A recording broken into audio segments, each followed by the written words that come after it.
Vamos lá, vamos puxar a gravata aqui, vamos voltar, vamos embora, vamos juntos aqui, vamos estudar muito, estudar a prática. A vida é tão diferente a prática da teoria, né? A teoria nós não aprendemos na faculdade de Direito. Respeitamos a faculdade de Direito porque ela é necessária, senão não estaremos aqui. Mas que é fraca, né? Que a gente precisa correr atrás do prejuízo, a gente precisa para poder atender bem o nosso cliente, para poder valorizar a nossa carreira, a nossa profissão. Então, vamos juntos aqui estudar essa pós-graduação fantástica, pós-graduação em Direito Registral e Direito Notarial, com ênfase em regularização de imóveis e advocacia extrajudicial. Essa pós está fazendo um sucesso tremendo entre os cartorários, tem muito oficial de cartório, notarial, registrador, escrevente, auxiliar, muita gente fazendo, muito advogado, advogada, corretor, corretora, porque é uma pós que faz você enxergar a vida real, a vida como ela é, né, do direito registral, do direito notarial, advocacia extrajudicial, regularizações de imóveis. E aqui é prática mesmo, de verdade. Ninguém promete você ganhar muitos dígitos, milhões, não. Promete conhecimento e o resto você vai correr atrás. O resto é um degrau de cada vez. Aqui é algo sério. Ninguém está vendendo curso, empurrando para você, prometendo que é caixa preta, amarela, azul, vermelha, que você vai ganhar milhões, vai ficar rico, milionário. Não, aqui é conhecimento, para você poder ajudar o cliente, para você poder ser um profissional, um operador de direito, que tenha conhecimento, qualidade, critérios básicos para poder atuar com qualidade, tá bom? Vamos juntos aqui, vamos lá então. Vamos dar continuidade aqui. Então nós falamos muita coisa, né? Muita coisa, nós falamos no primeiro bloco da nossa aula de pós-graduação. Nós falamos aqui, nossa senhora, olha quanta coisa nós falamos aqui. Parece que não, mas falamos, hein? Nós falamos sobre as características gerais do sistema registral e do sistema notarial. Nós falamos das leis que são aplicadas, a Lei 8.935 de 94. Falamos também aqui do artigo 236 da Constituição Federal. Falamos aqui também da Lei Públicos, a Lei 6.015, que cuida também de parte ligada à atividade aos registros e normas gerais. Então, olha quantas legislações nós usamos aqui. Eu acho muito legal essa aula, porque ficou muito separado, muito bem definido. Nós tratamos aqui da Lei dos Notários e Registradores, que define as modalidades dos serviços de registro, né? E nós falamos aqui, tabelião de notas, artigo 5º, tabelião de notas, tabeliões de ofícios e oficiais de registro de contratos marítimos, também falamos aqui. Nós falamos aqui dos tabeliões de protesto, oficiais de registro de imóveis, falamos também dos oficiais de registro de títulos e documentos e civis das pessoas jurídicas, dos oficiais de registros civis das pessoas naturais de interdições e tutelas, e falamos dos oficiais de registro de distribuições. E aí, para ficar mais didático, mais bacana, mais legal para explicar para qualquer pessoa entender não é decoreba, nós separamos aqui no formato de pilares o sistema registral e separamos aqui também no formato de pilar também o sistema notarial.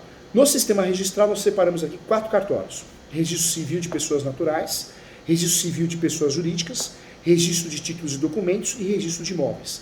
No sistema registral, nós dividimos em 3, tá? Cartório de notas, protesto de títulos e contratos marítimos. Ficou 10. Em relação aos princípios, o professor está com... Também dividimos bem os princípios. Existem os princípios, que são princípios aos requisitos para o registro: legalidade, disponibilidade, continuidade, especialidade e unitariedade, e também territorialidade e revogação em instância.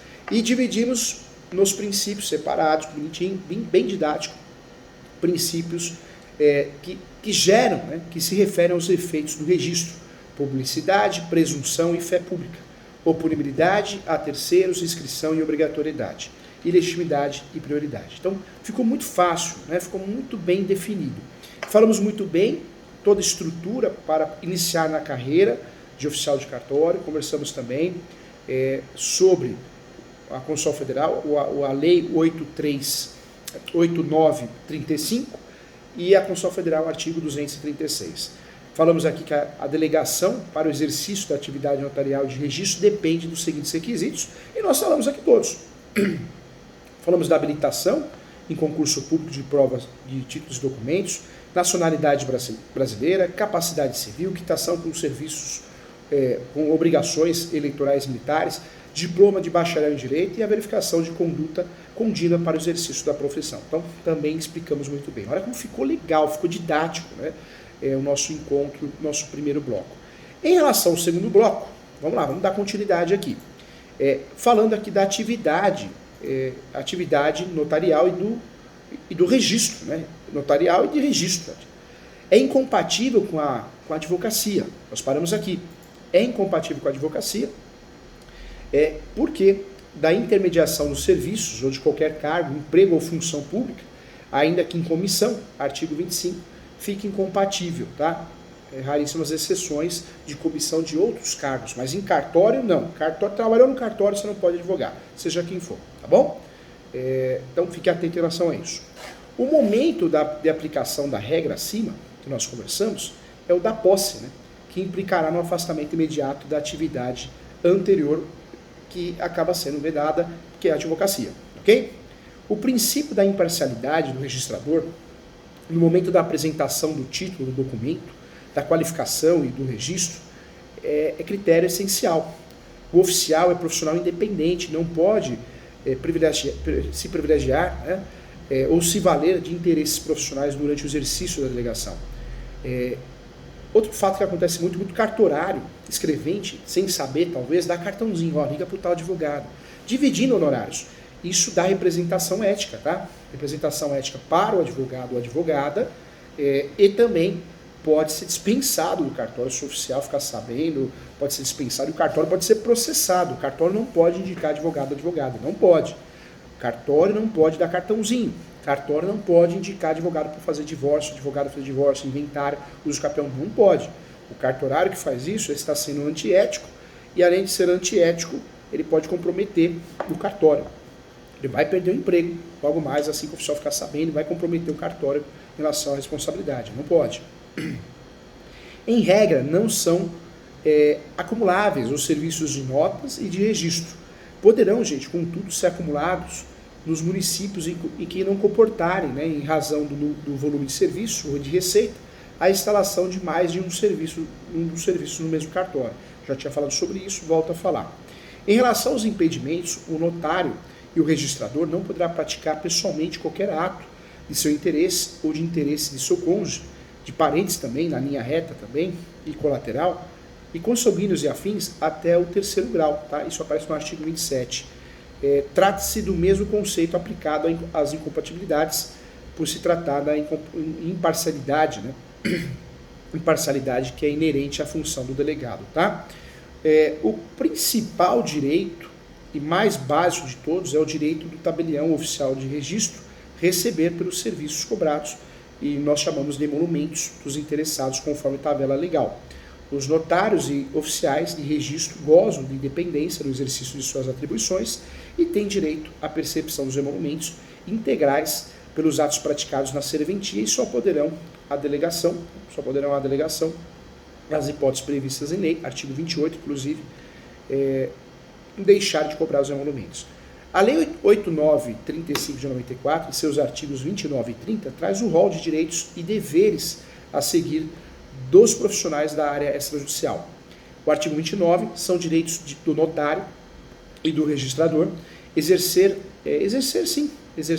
opção nos casos de desmembramento ou desdobramento de sua serventia. É um direito. Organizar associações ou sindicatos de classe, delas participar se quiser ou não.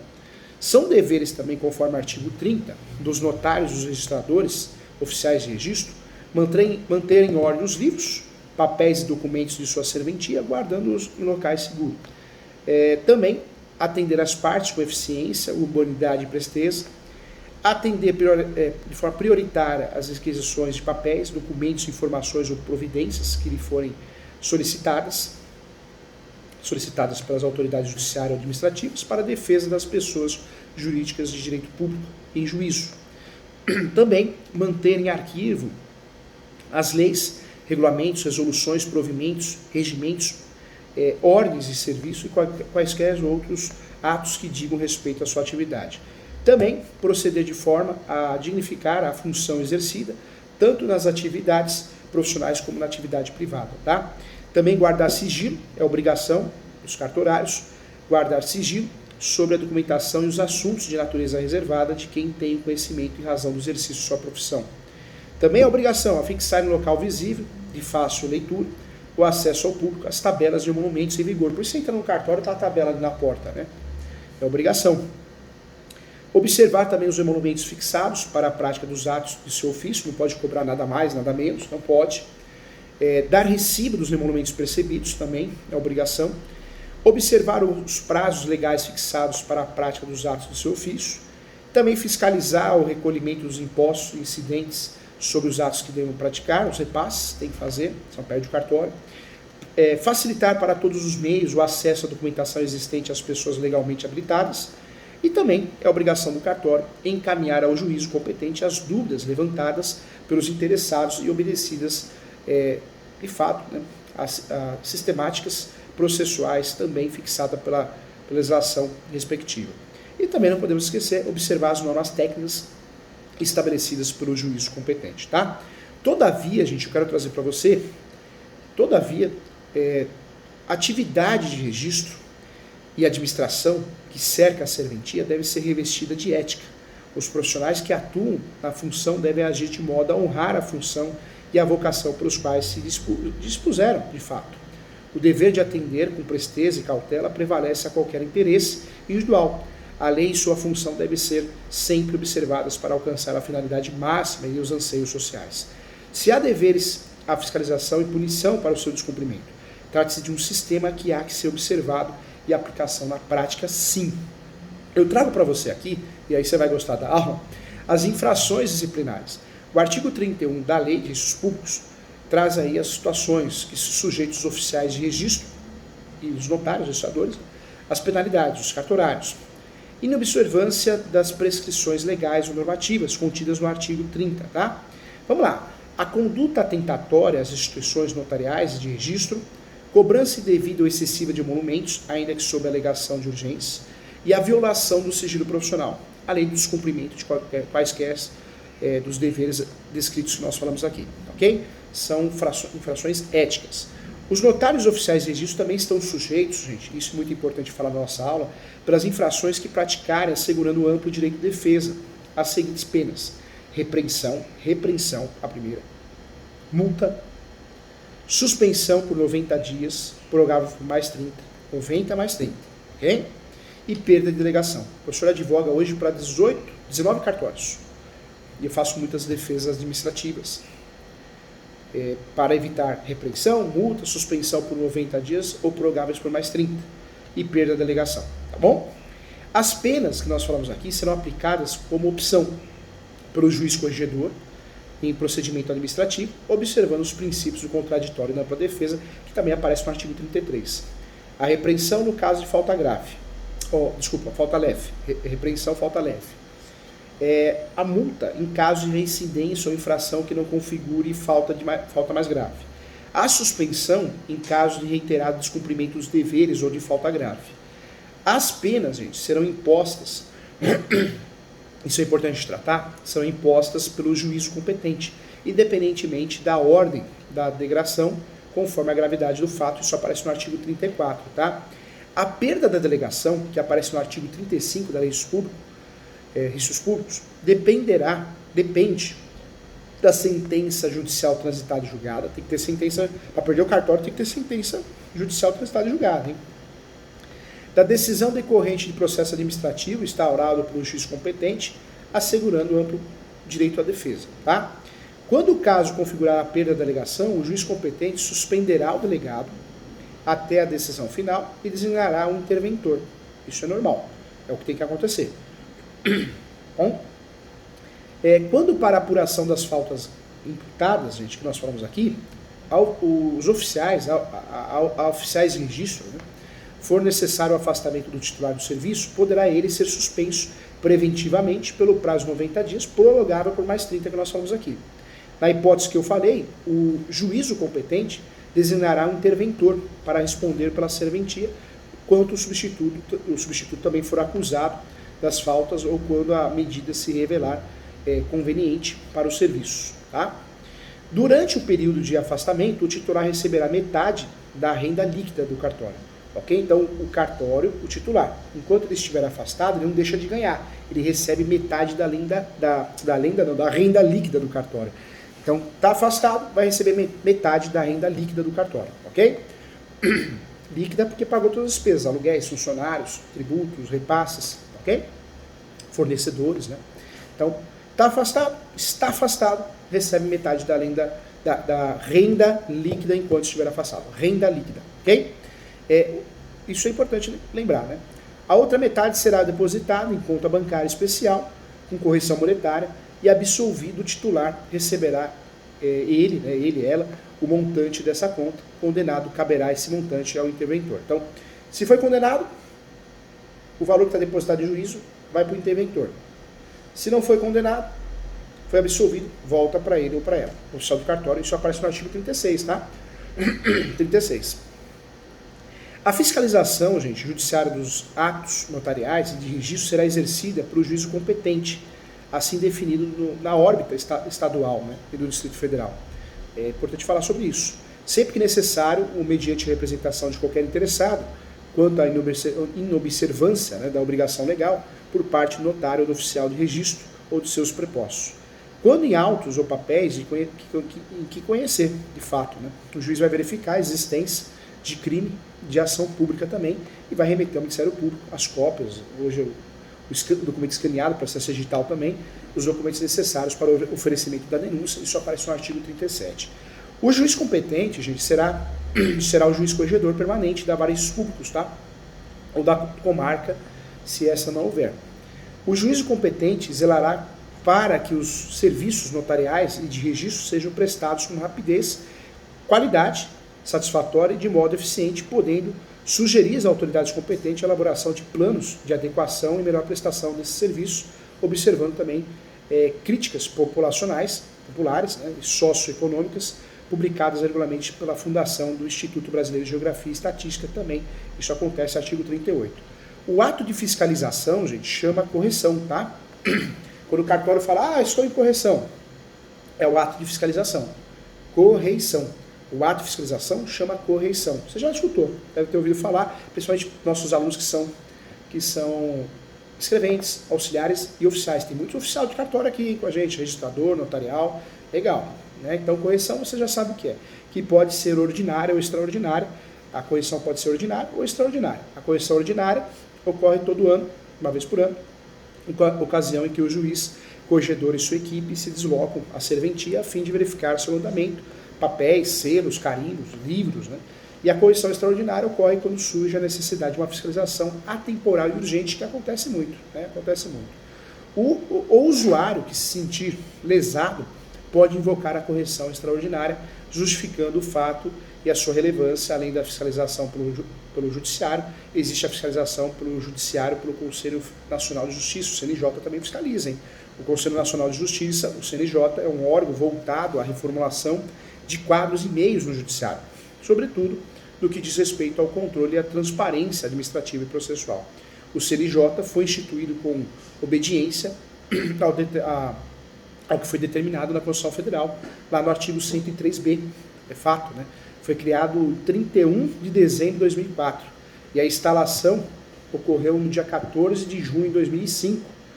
O CNJ é um órgão, sim, do Poder Judiciário, com sede em Brasília, e atuação em todo o Estado Nacional, que visa, mediante ações de planejamento, a organização, a ordenação, né, ao controle administrativo e aperfeiçoamento de elite, né, de qualidade do serviço público na prestação da justiça. Então, surge o judiciário. Deixa eu falar com você também, eu quero falar sobre as causas de extinção da delegação. Isso aparece no artigo 39. No artigo 39. Morte, aposentadoria facultativa, invalidez, renúncia, perda do cargo, conforme o artigo 35 da Lei 8.935 de 94, descumprimento comprovado da gratuidade estabelecida na Lei 9594 de 97, essa lei. Os notários, oficiais de registro, escreventes, auxiliares, são vinculados à Previdência Social do âmbito federal e têm assegurada a contagem recíproca do tempo de serviço em sistemas diversos também, conforme o artigo 40, tá? São gratuitos os acessos de registro civil de nascimento e de óbito, bem como a primeira certidão respectiva. Para os reconhecidamente pobres, não serão cobrados emolumentos pelas certidões acima, conforme o artigo 45 da lei, ok? Ponto importante também, é proibida a inserção nas certidões gratuitas expressões que indiquem condição de pobreza ou semelhança. Não é porque eu pego uma certidão gratuita, tem que aparecer escrito na certidão. Né? Trago também aqui a informação que haverá casos específicos de concessão de gratuidade e essas serão oportunamente estudados também na nossa pós. Tá? Entendo, gente, que a gratuidade não deve ser entendida como um instrumento de política social, mas sim como um meio de proporcionar ao cidadão brasileiro, o mais carente ou vulnerável, o registro de atos inerentes à sua relevância pública e, por vezes, transcende o direito particular e econômico deste, tá bom? Então, é uma visão do professor e eu alego isso nos meus livros, nas minhas doutrinas. É um entendimento pacificado, inclusive. É necessário o registro independente do valor, pois seus efeitos são tão sérios que interessa a todos nós, né? O registro de cada pessoa, é importante. Vamos lá. Escriturar é registrar, tá? Tem alguns termos, né? Escriturar é registrar. Transpor o teor do que foi apresentado para os livros. E para registrar deve ter livros encadernados de acordo com o modelo legal que serão fiscalizados pela autoridade competente, ou seja, pelo juiz corregedor, já que todas as serventias são fiscalizadas durante a correição, que pode ser ordinária ou extraordinária, já conversamos sobre isso. O oficial pode, todavia, se organizar da melhor maneira que entender necessária, que provera em relação ao cartório dele ou dela, desde que comunique e esteja submetido à autoridade que fiscaliza. Existem ferramentas modernas e tecnológicas que trouxeram grandes inovações, né? A organização interna dos cartórios dos serviços, inclusive mais sérias e mais seguras, quanto aos livros também, a lei não impede. Só tem que ser fiscalizado e homologado, ok? O importante desse estudo é que você conheça também, na nossa pós aqui, que há uma organização legal dentro de cada serventia, com o propósito de oferecer segurança ao público, né, ao oficial, que possui liberdade de administrar o acervo, mas sempre obedecendo os parâmetros legais e a submissão, se submetendo à fiscalização. Diante disso, a escrituração será feita em livros, encadernados, sujeito à correção da autoridade judiciária competente, conforme o artigo 3º, tá? Para facilitar os serviços, podem os livros serem escriturados de forma mecanicamente, em folhas soltas, obedecidas os modelos aprovados pela autoridade judiciária competente, isso a partir do artigo 3º, parágrafo 2º, inclusive. Os livros de escrituração serão abertos, numerados, autenticados e encerrados pelo oficial de registro, podendo ser utilizado para tal fim processo mecânico, sim, de autenticação previamente aprovado pelo Poder Judiciário competente.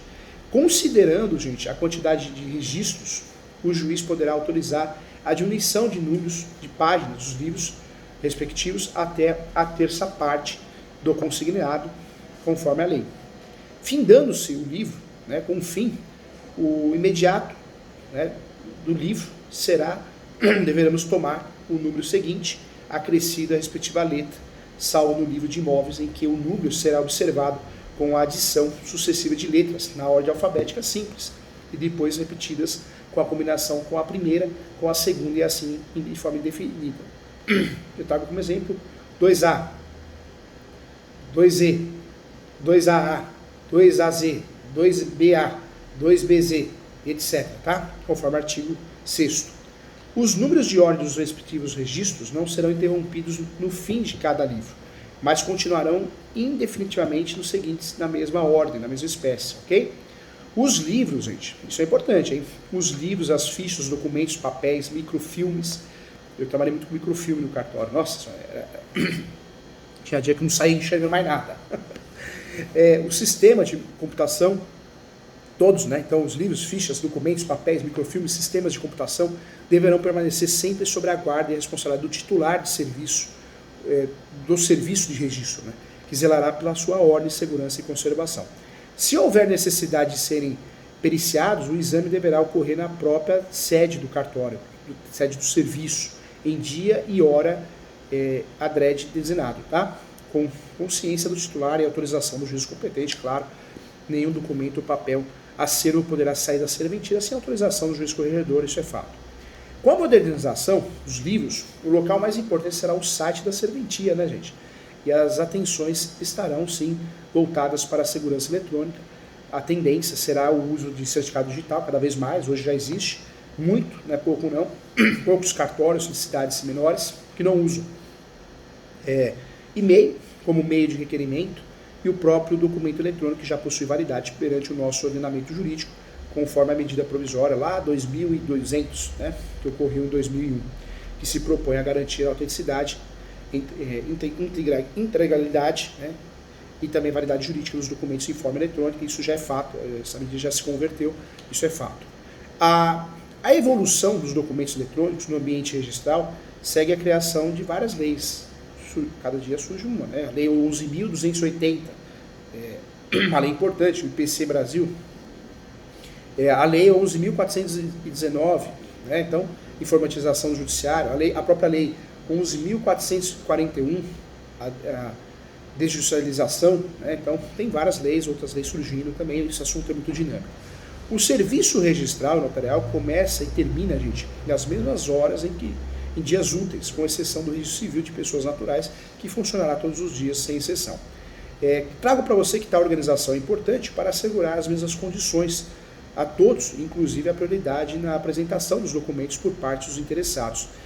Certamente serão prestados de modo eficiente e adequado em dias e horários estabelecidos pelo juiz competente, atendidas as peculiaridades locais, local de fácil acesso ao público, que ofereça segurança para o arquivamento dos livros e documentos também. É importante deixar claro aqui também.